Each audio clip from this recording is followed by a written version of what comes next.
Bonjour Christelle, je suis ravie aujourd'hui de te recevoir sur la chaîne Un temps de réflexe. Bonjour Stéphanie, merci beaucoup pour ton accueil.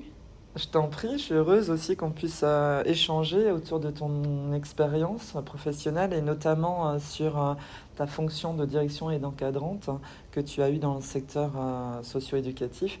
Est-ce que tu veux bien aujourd'hui nous en faire part, entre autres, parce que tu fais d'autres choses aussi, ça tu nous gardes la pépite pour la fin, mais en gros voilà, si tu peux te présenter, ton parcours, comment tu es venu à cette direction dans ce champ de la petite enfance et en gros, voilà, comment tu as vécu cette fonction d'encadrante et de direction auprès d'équipes, qu'est-ce qui te semblait facile, plus difficile, voilà, un petit état des lieux, un bilan, ça serait le bienvenu. Je te laisse la parole.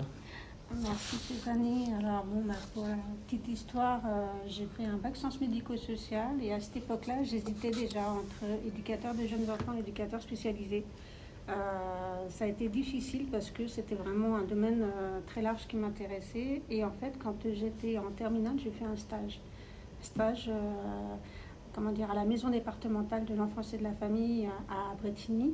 Et donc, je faisais du secrétariat. Rien de bien passionnant pour moi à l'époque.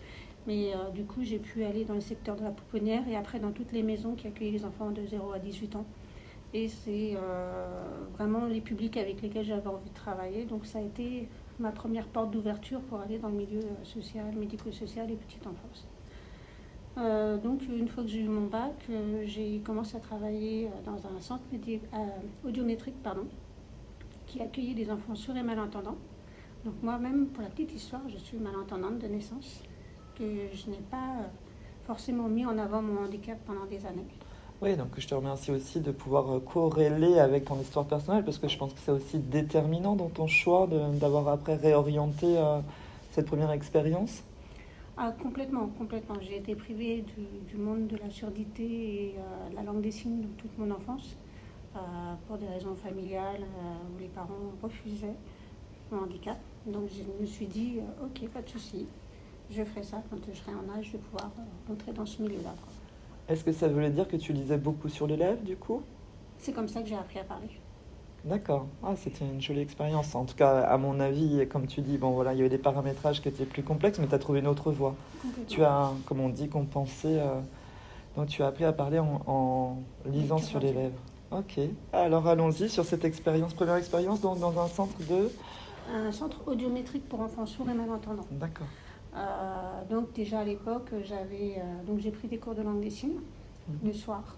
Et sur place, il y avait une professeure de langue des signes avec qui j'apprenais beaucoup. Puis les premiers signes ont été avec les enfants, c'est bonbons, gâteaux, pipi, caca. Donc voilà. C'était très très drôle. Et puis très vite, j'ai voulu me former parce que je me dis, pour accompagner ce public-là, il fallait que je sois formée. Donc j'avais demandé à passer les concours. J'avais tenté le concours d'éducateur de jeunes enfants et à l'époque on m'a dit que je manquais d'expérience, je sortais de l'école donc voilà. Et ma directrice elle m'a dit ok mais pour moniteur éducateur.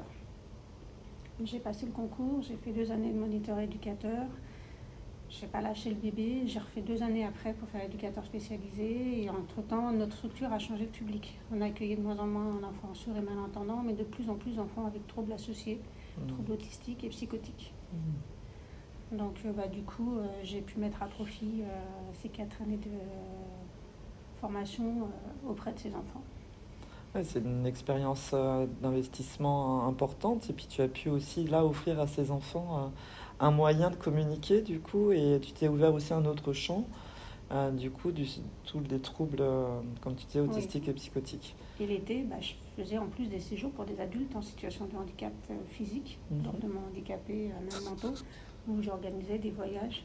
Là où on les refusait dans les bateaux, dans les avions, on relevait les manches et on leur faisait vivre leur voyage de rêve parce qu'il n'y avait pas de raison. Je travaillais avec l'APF et Périscope, quoi, des organismes pour les vacances des personnes adultes. Ce qui est beau dans ce que tu témoignes et ce que moi je sens déjà, c'est le challenge, la femme challenge. Enfin, tu te laisses pas abattre et tu y vas, quoi. C'est-à-dire que c'est aussi des beaux témoignages d'entendre qu'au final, tu as transformé l'essai, je dirais. C'est-à-dire que d'un handicap qui effectivement t'a coupé du monde sonore pendant tout un temps de ta vie, tu en as fait une sacrée force et tu l'as transmis aux autres. Donc c'est un joli parcours et une jolie porte d'entrée que tu nous ouvres dans ce témoignage. Merci beaucoup. Je t'en prie. Au contraire, je suis ravie de partager ça avec clairement, toi. clairement. Donc après, c'est vrai qu'au niveau de ce parcours de vie, j'ai énormément appris, j'ai énormément grandi, parce que c'était quand même mon premier travail. Donc c'était pas rien quand on se lance dans le monde du travail. Après, j'ai eu mes enfants et j'ai dû m'éloigner de la région Petite Couronne et Paris pour les raisons de santé de mes enfants. Et là, je me suis dit, Christelle, qu'est-ce que tu vas devenir? Et j'avais idée de rester dans le monde du handicap, parce que c'est un monde dans lequel je me sens bien, à ma place. Et j'avais idée je me dis, mais qu'est-ce qu'il y a comme structure pour les tout petits? Alors je me permets, tu viens de dire, je me sens bien à ma place dans le monde du handicap. Alors je trouve cette phrase très belle, même si peut-être qu'elle peut heurter certaines oreilles, mais c'est pas, enfin, ayant moi-même accompagné des enfants qui étaient en MDPH pour des symptômes, alors soit des troubles cognitifs ou soit des spectres autistiques, mais qui étaient quand même dans quelque chose d'un rapport à l'autre encore vivant, ils étaient au contraire dans le refus du handicap. Et moi, cette phrase que tu nous tends là, je la trouve, elle me choque pas et elle me donne au contraire, on peut vivre aussi avec, alors bien sûr, on peut aussi dire que il y a différentes formes d'handicap, mais c'est dans ce chemin que tu nous proposes là de dire, en fait, ouais, t'en as fait vraiment quelque chose et du côté de l'estime de soi, enfin de ton estime, moi je sens là que c'est quelque chose d'assumé, de complet, et c'est beau à entendre, c'est vraiment très beau à entendre. Alors, je l'assume depuis quand j'ai demandé la reconnaissance travailleur handicapé que depuis cette année. Donc c'est un long parcours, hein. Pendant longtemps, cette image étiquette handicapée, j'ai refusé à la porter parce que au sein de mon foyer, on ne voulait pas forcément mettre une étiquette dessus. Il fallait cacher surtout.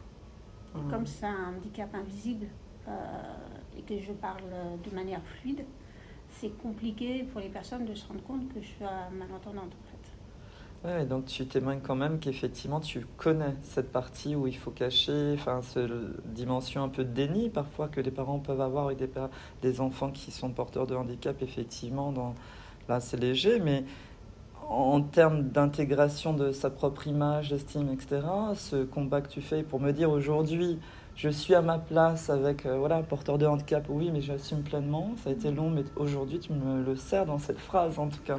Donc j'avais vraiment besoin de te la redire, enfin te la retourner, parce que c'est pas rien, en tout cas, je pense que c'est pas rien, même pour peut-être des gens qui pourraient se retrouver dans ton trajet. Donc on est là et du coup, alors tu sais pas trop quoi faire quand tu arrives en province, enfin en grande banlieue. J'arrive en Seine-et-Marne et du coup mon aîné est scolarisé et mon deuxième chez l'assistante maternelle et puis du coup je vais à l'école, donc je fais connaissance dans une ville que je viens d'arriver, et je rencontre d'autres personnes. Et puis, dans ma tête, est en train de mûrir vraiment le projet de créer une structure petite enfance avec l'accueil de l'enfant en situation de handicap.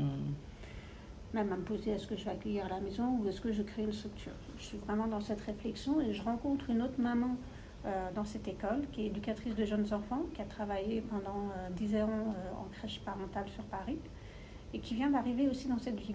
Donc on est toutes les deux assez timides, à ne pas connaître grand monde, avec nos enfants de bas âge, un peu isolés chez soi. Donc on se rend compte parce que kermesse de l'école, merci la kermesse, ça crée des liens. Et donc on apprend à se connaître, on échange nos projets et elle a la souhait de créer une crèche parentale. Donc on se dit, pourquoi pas essayer de créer quelque chose ensemble. Donc on apprend à se connaître et puis on part sur l'idée qu'on a repéré qu'il y avait plusieurs espaces qui étaient inoccupés à l'accueil de tout enfant. L'accueil même l'enfant le tout petit, dans différentes villes autour de où on était. Ce que tu veux dire, c'est que dans ton secteur, il y avait très peu de services de garde pour les enfants, de crèches, Alors non, il y avait des services de garde, mais il n'y avait que les enfants qui étaient dans les structures qui avaient un lien social. Tous les enfants qui étaient gardés par les parents, grands-parents, étaient isolés. D'accord. Et là, l'idée, c'était Tu de pensais sortir les gens. voilà, que les gens puissent rompre avec l'isolement et se Exactement. retrouver, un peu comme le type de rame ou des choses comme ça. Donc on a créé une première structure on a mis un nom dessus, mais on n'a jamais été jusqu'à l'appellation exacte, mais c'était un principe du lieu d'accueil enfants-parents. Ok. Où on proposait des ateliers autour du recyclage, vraiment, et des choses, on demandait aux gens de ramener des rouleaux de papier toilette, des rouleaux de sopalin, des élastiques qu'ils ont créés à partir de tout ça. Alors là, c'était pour du tout venant, enfin c'était tout public, ou c'était pas encore dans le projet avec d'accueillir pour des enfants porteurs de handicap. Alors dans les familles qui sont venues, il y avait des Il y en parents avait. avec des enfants porteurs de handicap. D'accord. Du coup, on accueillait tout public. Donc, il y avait des mamans, il y avait des papas, il y avait des grands-parents, il y avait même des assistantes maternelles. Donc, on a fait un bilan pendant un an. On avait 18 à 20 familles qui venaient à chaque créneau qu'on proposait sur les 4 jours par semaine. Ouais, ce qui est beaucoup, hein. C'était Ça, il y avait une vraie demande, hein. énorme. Du coup, au bout d'un an, on s'est dit, bon, on va aller voir les maires des différentes communes où on intervient. Ils nous avaient mis à disposition les locaux. On les a remerciés et on leur a fait un retour aussi de cette année. On leur a dit, voilà, ça marche bien. Voilà, en moyenne, on a 18 à 20 familles. Il y a de la demande, il y a du besoin. Là, ce qu'on voudrait, c'est savoir s'il y a la possibilité d'avoir un peu de financement, ne serait-ce pour rembourser les frais kilométriques. C'est tout ce qu'on demandait, rien de plus. Et tous les maires ont dit, non, on n'a pas de budget, pas de budget, pas de budget. Alors, ils assumaient simplement le local et ils offraient à titre gracieux le local. Exactement. Et qui était une salle, qui était vraiment un grand... Enfin, c'était... on a été dans un RAM, on a été dans une ludothèque, on a été... Un peu en itinérance. Voilà, Okay. On était en itinérance sur 6 villes différentes. Mais pas sur un lieu fixe. Donc là, c'était première partie. On était en lieu fixe dans chaque ville. D'accord. Donc c'était des lieux qui étaient bien repérés par les habitants. Très bien, très bien. Donc, une fois que cette expérience a eu lieu, du coup, qu'est-ce que vous avez fait après la prochaine étape alors ? Alors, la prochaine étape, c'est de se dire, comment on pourrait être accompagné pour poursuivre notre projet. Et en fait, un maire, on a rencontré le maire de la commune qui était limitrophe à la nôtre. On lui parle de notre projet, il me dit, mais moi, votre projet me plaît beaucoup. Et il s'avère que je suis en train de créer la maison de la petite enfance sur la commune. Et moi, je voudrais offrir à mes habitants tout mode de garde, que l'habitant soit libre de choisir et pas subir un mode de garde plutôt qu'un autre. Donc, si vous changez votre projet en crèche associative, je vous suis, je vous mets à disposition 2 espaces. Donc là, c'était quand même l'événement qui tombait exactement, un point nommé. Un peu comme cette rencontre d'ailleurs avec cette JE, cette maman. Je crois aussi beaucoup aux rencontres, au bon moment, la bonne rencontre, le bon endroit. Exactement. Et du coup, le maire nous a dit, écoutez, pour monter la maison de la petite enfance, il va falloir quelques mois. Ce que je vous propose, c'est que je vous mets à disposition la mairie. Et vous allez auprès des familles pour parler de votre projet. Et voilà.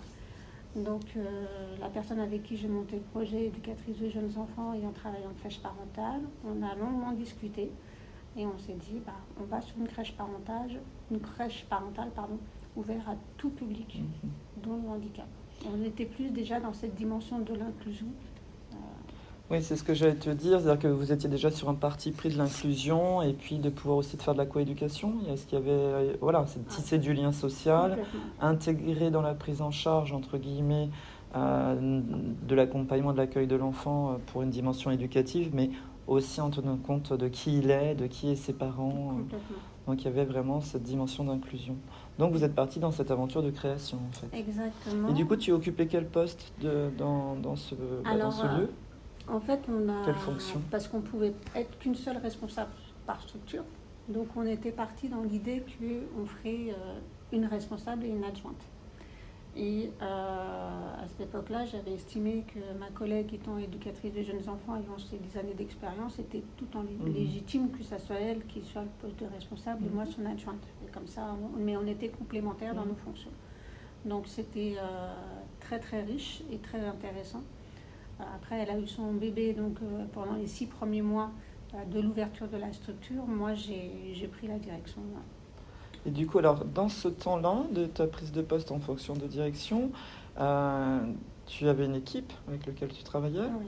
Et alors, c'est un peu le sujet de la chaîne, hein, un temps de réflexe, c'est essayer de comprendre un peu comment les personnes qui sont en poste de direction ou d'encadrement, comment elles vivent cette expérience.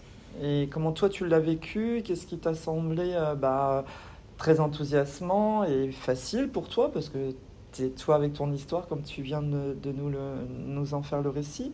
Et en même temps, qu'est-ce qui t'a semblé quand même complexe dans ces tâches d'accompagnement ou de fonction de direction? Alors, j'étais entre deux, pour la simple et bonne raison, c'est que moi-même, j'avais pas d'expérience en structure petite enfance. Et prendre la direction d'une structure dont j'ai pas d'expérience, je me sentais pas légitime de cette posture-là. Donc, on a été accompagné par une couveuse pour monter ce projet. On a gagné le prix de la créativité. Ça encourageait quand même à la prendre, sa place là. Complètement.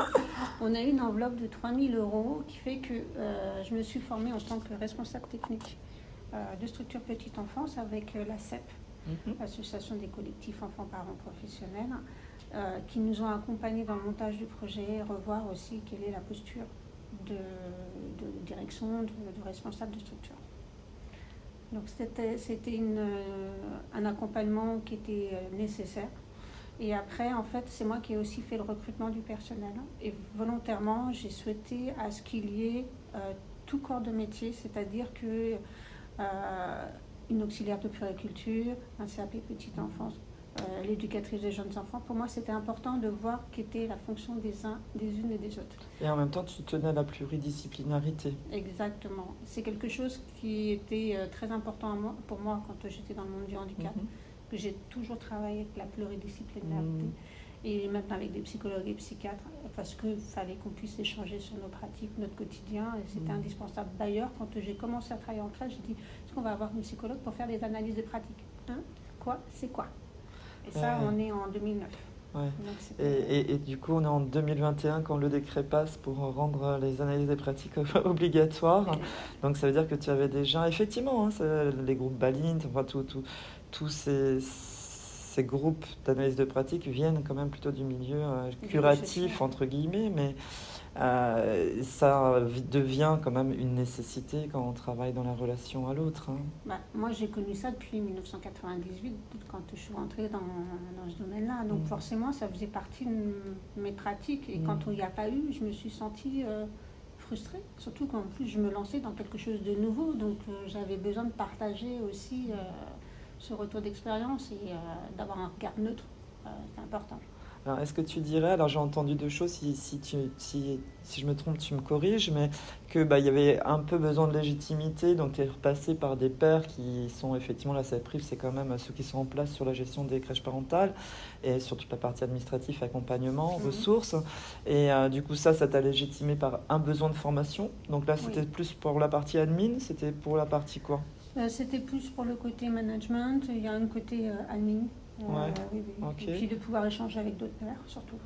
Et puis l'autre partie qui vient de ton expérience d'un autre secteur, mais qui est connexe, et avec quand même cette dimension où on tient compte de la subjectivité, en tout cas des personnes qui travaillent ensemble dans ce collectif, et avec le souci quand même d'amener de la réflexion déjà dans la dynamique de groupe. Tu avais ce souci, donc en même temps, c'est-à-dire que ces deux choses-là te faisaient quand même une place assez légitime en tant que pilote du lieu. On est toujours, moi je suis quelqu'un qui est toujours en train de me réinterroger, de remettre en question, donc ça fait partie de ma personnalité. Ça va bien avec les analyses de pratique. C'est plutôt pas mal. Et donc du coup, alors, qu'est-ce qui t'a paru après, à un moment donné, tu as fait ça pendant combien de temps alors, la direction? J'étais au niveau de la crèche parentale... J'ai été pendant une bonne dizaine d'années, sachant qu'au cours de ces 10 ans, j'ai souhaité m'approfondir dans l'accompagnement des équipes. Donc j'ai fait une licence professionnelle management et gestion des établissements pour vraiment asseoir cette posture de responsable, d'encadrement bienveillant et de pouvoir trouver des outils de réflexion avec l'équipe. Alors c'est ça qui m'intéresse. Je veux que tu nous racontes ça. Moi j'ai beaucoup appris. J'ai vraiment beaucoup appris. Entre-temps, j'ai ma collègue avec qui j'avais monté la structure qui est partie en province pour suivre son mari qui était muté. Donc j'ai repris la direction complète et totale. J'avais plus d'adjointe non plus. Donc j'avais tout à reprendre ce que je faisais, plus la partie sketch gérée et trouver cette place entre les membres du bureau de l'association, moi cette posture de responsable et d'accompagner toute l'équipe pédagogique. On était 6 en tout. On sait combien c'est aussi selon ces pages, je fais cette comparaison, les équipes de parents, enfin voilà, les groupes de parents quand ils rentrent alors sur 3 ans, avec du renouvellement parfois, des fois il y a des équipes, ça prend tout de suite, et puis des fois il y a, ça frotte un peu. C'est la gestion parentale, c'est vrai que c'est une affaire délicate. Complètement. Après avec les parents, dans l'ensemble, ça a été plutôt positif. Une bonne écoute. Ouais. Qui mettait vraiment une place importante aux responsables de structure, sachant qu'on était les fondatrices, les créatrices de ce projet-là. Donc voilà, ils disaient c'est votre bébé, hein, donc, alors que je leur disais c'est notre bébé quand on l'a construit ensemble. Mais on parlait de légitimisation tout à l'heure, là du coup tu vois il faisait retour de ça.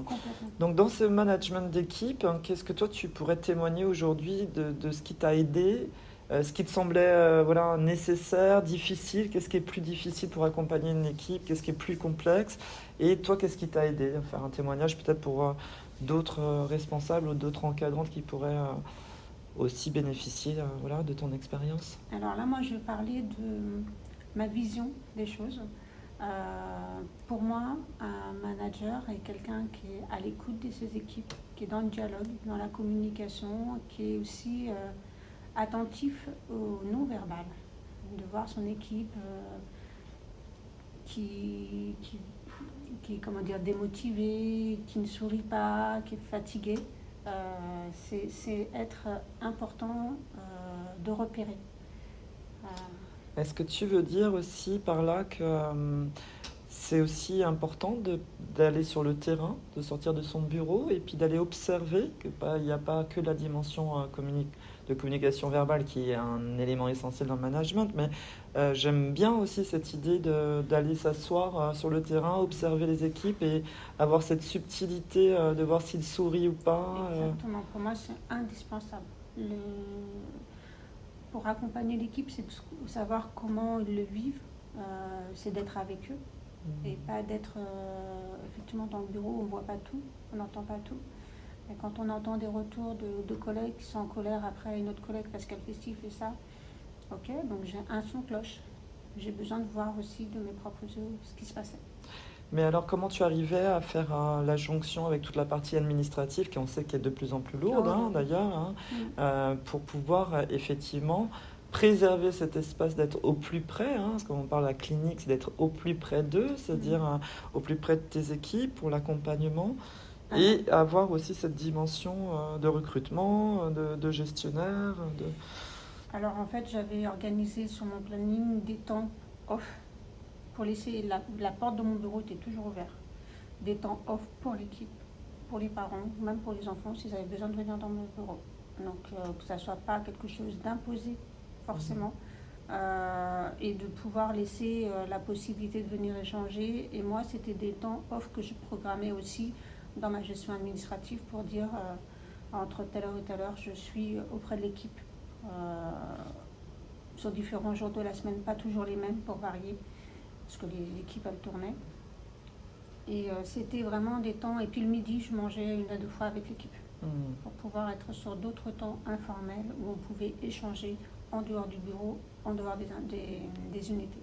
Et donc, du coup, ce que je veux dire, c'est que tout l'outil de planification, de tout ton travail d'administration, plus les espaces d'accompagnement, tu planifiais ça de façon, je dirais, un peu fixe pour avoir des repères dans le temps, ou au contraire, ça se faisait un peu à la débeauté? Comment tu envisageais, toi, tes outils d'encadrement? Alors, il y avait forcément une base fixe, parce qu'il fallait que ça soit un repère pour tout le monde. Mais par exemple, si j'avais une professionnelle qui n'était pas en forme, qui était malade, ou si je sentais que l'équipe qui s'essoufflait, je faisais au jour le jour pour pouvoir soulager l'équipe. Si je voyais qu'il y avait une tension ou qu'elles étaient épuisées, j'intervenais, et il y a des choses que je pouvais décaler au lendemain quand c'était possible. Oui, j'entends bien. Alors, tu sais que moi, en tant que, enfin, j'ai dirigé aussi une crèche à gestion parentale qui est devenue après une crèche associative pendant plus de 10 ans. Et ce qui me marquait vraiment aussi, c'est ce que tu soulignes. Moi, c'est vraiment la contenance. Hein, comment on vient contenir nos équipes, comment on vient sur le terrain pouvoir prêter un peu un appareil psychique qui vient les contenir, les rassurer et leur permettre aussi de déployer. Mais alors, il y a aussi la notion de regard à ce moment-là. Est-ce que tu es perçue comme une alliée en alliance ou est-ce que tu peux être perçue comme jugeante? Comment toi tu percevais ça? C'était une équipe fixe? Comment Alors, tu as pu sentir ces deux mouvements ou pas nécessairement? il faut savoir que pendant 8 ans, 9 ans même, on n'a pas eu de renouvellement de personnel. Donc c'était une équipe qui a tenu en place avec des roulements pour pouvoir être dans se renouveler chaque année. Mais c'était quand même des professionnels qui sont là quand même depuis 9 ans fixes. Donc je pense que c'est assez révélateur dans la posture de confiance qu'ils pouvaient avoir à travers mon regard, de savoir où se positionner et quelle était mon intention. J'ai toujours été dans une intention bienveillante d'accompagnement. Après, il était possible qu'elle ne soit pas d'accord avec moi. C'est ce qu'on amenait le dialogue. C'était vraiment l'idée. Quand tu dis elle roulait, j'ai pas bien compris. Tu veux bien m'expliquer ça? Parce que du coup, c'était une même équipe, les mêmes personnes? Oui. Mais En fait, comment elle roulait? on avait 2 unités. D'accord. Et dans les 2 unités, Donc, une section moyen grand, une section en bébé? fait, on accueille les enfants qu'à partir de 6 mois. D'accord. Donc dans la section, dans l'unité des plus jeunes, en fait, on avait baptisé 2 noms. C'est avec les parents qu'on avait cherché les noms. On avait la chrysalide, donc c'est tous les petits qui passent de 4 pattes à debout. Et après, on avait les explorateurs, les plus grands, qui étaient dans la recherche. Donc quand on était, par exemple, il y avait une équipe de 3 qui était en chrysalide au cours de l'année où une année sur 2, elle changeait d'unité, mais pas tout en même temps. Donc il y avait un roulement, pour que tout le monde puisse travailler. D'accord, mais ensemble. C'était la même équipe qui travaillait sur le même lieu. Voilà. D'accord. Pendant 9 ans, donc c'est un gage quand même de dire qu'effectivement les gens sont stables, il y avait une fiabilité. Ça, c'est une des premières retombées d'une qualité de management, c'est qu'il n'y a pas d'absentéisme, il n'y a pas de départ. Donc ça, c'est... Les absentéismes ont été les grossesses.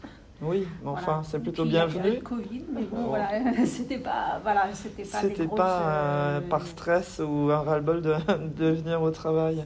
Et alors, les outils que tu pourrais préconiser pour les personnes qui pourraient nous entendre en termes d'encadrantes qui démarrent ou qui peuvent même aussi s'abreuver d'autres pratiques. Qu'est-ce qui t'a marqué, toi, des petits trucs à toi, les petits trucs à soi qu'on construit ou qu'on met en place avec les équipes?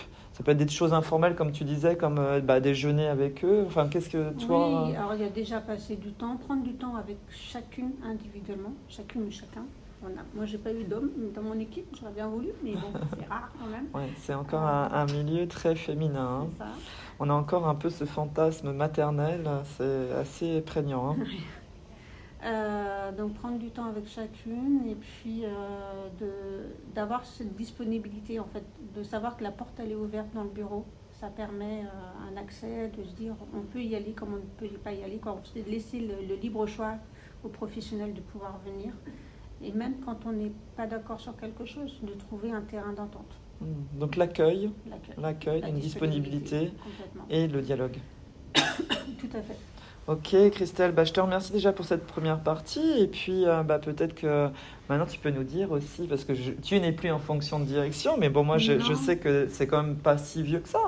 C'est 2021. 2021, après il y a quand même C'était un peu dur cette séparation, je crois. Cette séparation a été compliquée, comme je vous ai dit, c'est une crèche parentale, donc les parents sont membres du bureau et puis tous les 3 ans, renouvellement du membre du bureau. Et quand il y a eu le renouvellement, ils ont dit « Oh Christelle, la crèche elle est top, on est ravis d'être là, franchement, vraiment super, je pense qu'on peut apporter encore un autre dynamisme. » Je dis « Ok, moi, je suis toujours ouverte à des nouvelles propositions, surtout que les parents sont inclus dans les projets aussi, donc qu'est-ce que vous souhaitez faire ?» Eh bien, on souhaite renouveler tout le personnel. Est-ce que tu as su pourquoi? Alors j'avais... Est-ce qu'ils avaient perçu qu'au fond, c'était quand même ton bébé essentiellement et qui voulaient se réapproprier ce lieu. Est-ce que comment ils auraient comment c'est venu J'ai cette vraiment affaire? pas su et pas compris en fait. Ok, alors C'est du pour coup, ça que ça a comment été tu l'as un choc. vécu? Ça a Ouais. été un choc, j'ai pas compris. Je me dis, mais ils m'ont dit, Christelle, si tu veux y aller, c'est maintenant. Je dis, mais moi je ne veux pas partir, je ne comprends pas. Non, mais si, c'est important, ça va apporter un nouveau souffle, mais est-ce que les gens sont essoufflés? Et bref, j'ai vraiment pas compris, ça a été assez violent. Mais alors du coup, c'était quoi? Un licenciement économique? C'était quoi? C'était une Ben, rupture ils ont conventionnelle? proposé une rupture conventionnelle.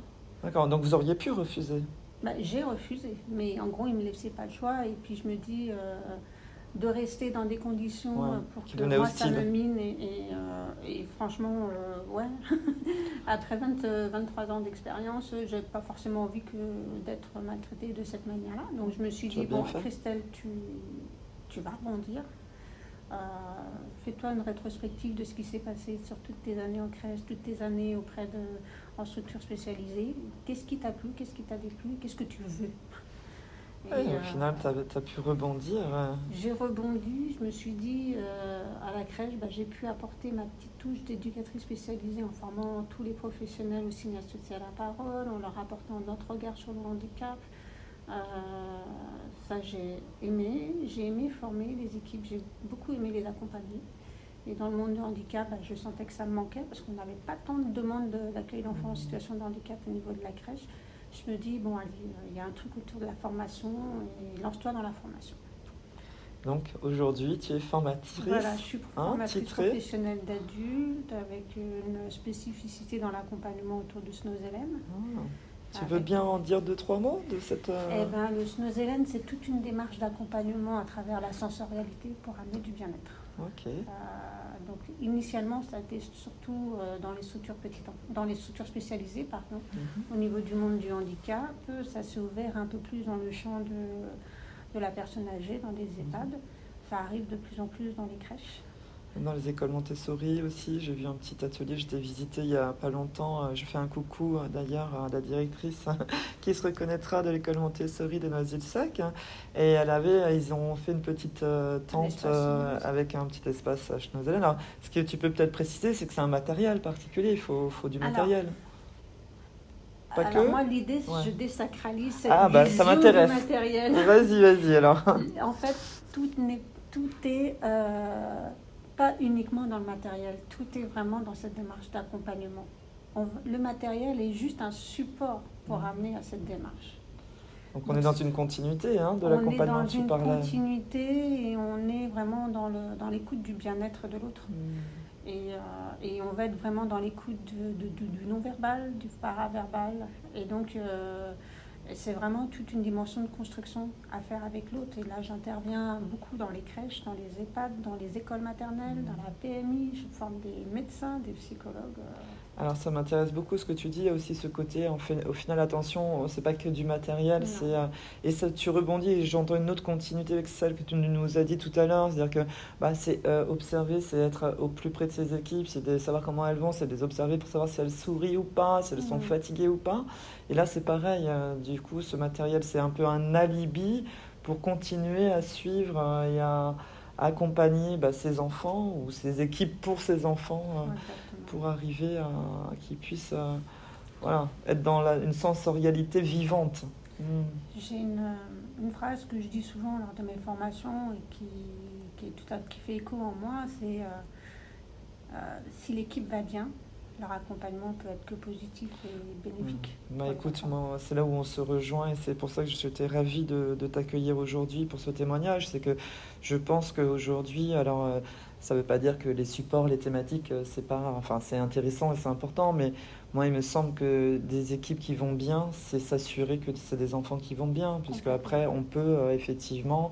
On a la liberté psychique parce qu'on est contenu par une institution contenante avec une fonction de direction qui est contenante et disponible pour pouvoir aborder des thématiques diverses, voire même aussi qui parlent à chacune des professionnels pour faire vivre le lieu.